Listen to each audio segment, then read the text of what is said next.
Assalomu alaykum, hurmatli ijtimoiy tarmoq kuzatuvchilari. Navbatdagi ishimiz Andijon Oltinko'lni qilinyapti. Xo'p, bu zinamiz ikki tomonlama zina bo'ladi, ya'ni chiqish, tushish zinasi bo'ladi. Zinamizda общий 9 ta stupenka bo'lgan. Stupenkalarimiz razmerlari 15 ta. Oyoq qo'yilgan 30 dan bo'ldi.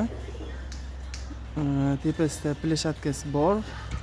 Pleshatkamiz 8 kvadrat pleshatka bo'ldi. Ikkita o'rtasiga stolka qo'yib berdi.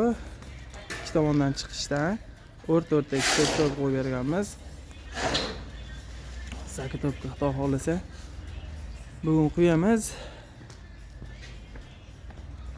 Shunaqa zinalar xizmati bo'lsa albatta, bek zinalar xizmati elida butun O'zbekiston bo'ylab xizmatda mavjud.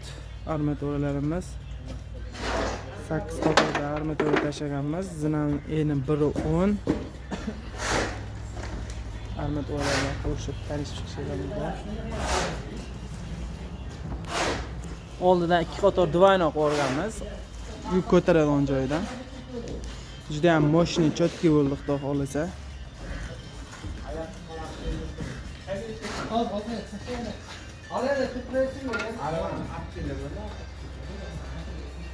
Ko'rib baho berishingiz mumkin.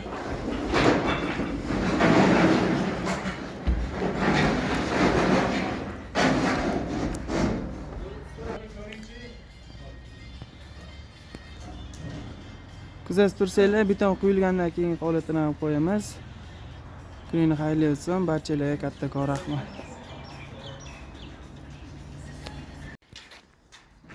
Zinani quyib bo'ldi. Ko'rishingiz mumkin, Xudo xolasa. Chetki bo'ldi. Betonlari ham.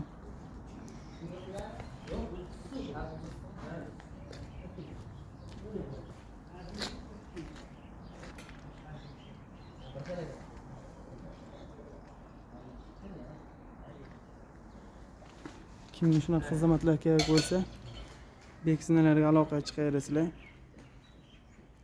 Xizmatlar butun O'zbekiston bo'ylab.